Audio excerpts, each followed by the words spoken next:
Radhe Radhe everyone, welcome back to my YouTube channel Mr and Mrs Deepra Sharma. कैसे हैं आप? उम्मीद है कि अच्छे होंगे। बहुत दिनों बाद आपके लिए व्लॉग लेकर आई हूँ। क्या करूँ पता नहीं, व्यस्त हूँ। लोग तो सोचते हैं फ्री है, मुझे लग रहा है व्यस्त हूँ और समझ में नहीं आया कि आपके लिए क्या लेकर आऊँ।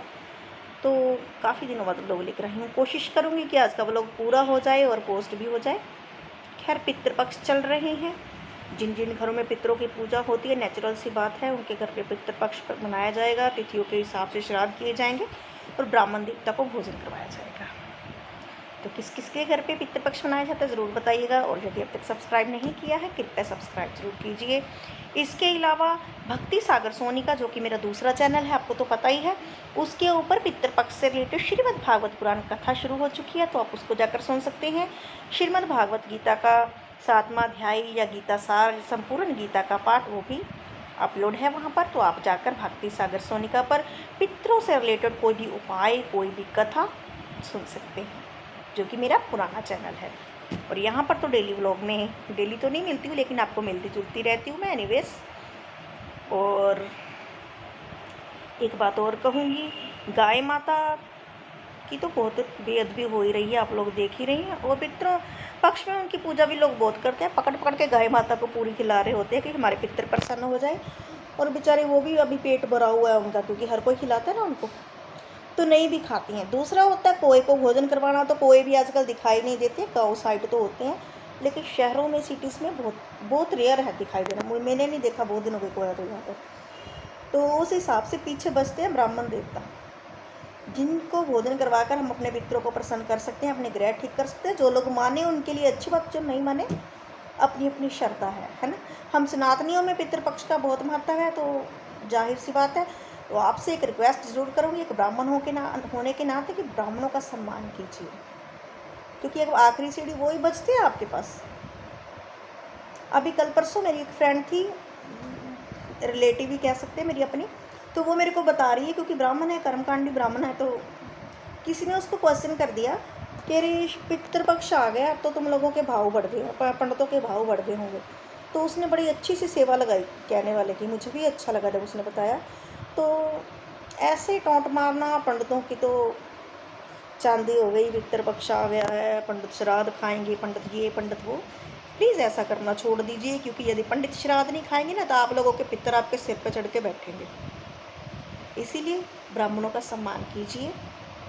और रही बात कि श्राद्धों में पंडितों की पूछ होती है, तो आपको एक बात याद दिला दें कि पंडितों की पूछ तो आपके गर्भधारण करते ही हो जाती है। जब हम गर्भ में होते हैं ना, तब से गर्भ संस्कार शुरू हो जाते हैं पंडितों के। हमारे पैदा होने से पहले से लेकर मरने के बाद तक की जो क्रियाएं हैं, वो सारी पंडितों के बिना पूरी नहीं होती हैं। और जो लोग ब्राह्मणों का मजाक उड़ाते हैं, सबसे ज़्यादा दुखी वो ही हैं, डॉक्टरों के पास वही चक्कर लगाते हैं।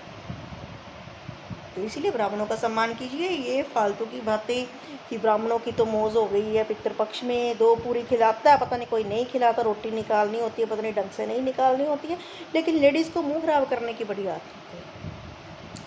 कुछ बोलेंगी, ले ये बड़ा रोड़ा हो गया, पंडितों को पहले तो लेके आओ फिर छोड़ के आओ। भाई तुम्हारी प्रॉब्लम है, तुमने श्राद्ध निकालना है, ना लेके आओ ना निकालो।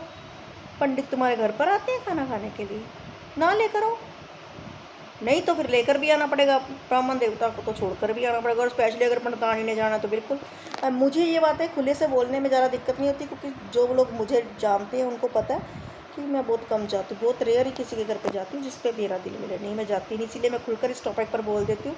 और भक्ति सागर सोनिका पर एक तो वीडियोज़ भी आई हैं जो कुछ लोगों को अच्छी नहीं लगेंगी, लेकिन दिल में जो है वो बोल देना चाहिए, इसलिए मैं बोल ही देती हूँ। तो इसीलिए ये मत सोचिए कि श्राद्धों में ही पंडित की ज़रूरत पड़ेगी। नवरात्रों में भी आपको घट स्थापना करनी होगी, तरीके से ज्योति चलानी होगी ना, मूर्ति स्थापना करते हैं, ज्योति जलाते हैं, जो खेती बीजते हैं, तो उसमें भी जो ढंग से पूजा करते हैं ना, वहाँ ब्राह्मण देवता ही आते हैं यज्ञ हवन करने के लिए, फिर ही वो पूजा संपन्न होती है, ऐसे नहीं होती है। क्योंकि कोई भी बड़े से बड़ा संकल्प हो, जब तक उसमें यज्ञ हवन नहीं होता है, दान नहीं होता, तब तक कंप्लीट नहीं होता। फिर भी पता नहीं लोगों की कैसी सोच हो गई है। पंडित आएंगे, 15 दिन खीर खाएंगे, पंडितों के रेट बढ़ गए। पंडितों के रेट तो आप पे बढ़ेंगे जब आप लोग करते क्या हो। खुद सोचो कि हम क्या कर रहे हैं, क्यों आपको इतने पितर दोष निकल रहे हैं। खैर, ये सब बातें करने के लिए अपना दूसरा चैनल है भक्ति सागर सोनी का, तो उसी पे करेंगे। यहाँ पर ज़्यादा पर्सनल नहीं होंगे क्योंकि ये डेली व्लॉग का चैनल है, तो इस पर व्लॉग ही चल देगा। खैर, ये सूट कैसा है, मुझे गिफ्ट मिला। उम्मीद है कि आपको अच्छा लगेगा। जल्दी ही पहन कर भी दिखाऊंगी किसने दिया। ये भी जिस दिन पहन के दिखाऊंगी ना, उस दिन बताऊंगी वैसे कलर कैसा है। तो इसका फ़ोटो भी दिखाती हूँ आपको। पीछे से कुछ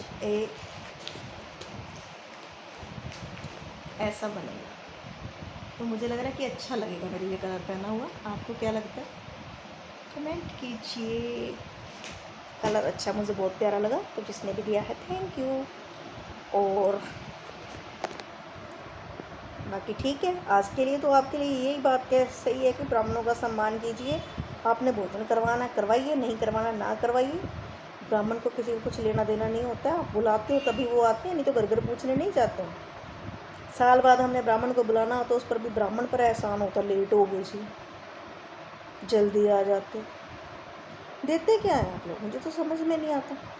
पितरों को कुछ तो ढंग से कीजिए। खुद इतने ब्रांडेड कपड़े पहनते हैं, एक आधा पंडित को भी ढंग सिरका लेके तो पता लगे पंडित को फलाने के घर पे खाना खा के आया था। खैर छोड़िए इस बात को। तो पूजा पाठ हो चुका है, साफ़ सफाई हो चुकी है, थोड़ी बहुत बेडशीट वगैरह सेट करनी है, उसके बाद चलते किचन की ओर। तो आज की मुझे लग रहा है वीडियो को यहीं तक रहने देते हैं। Thank you, bye bye.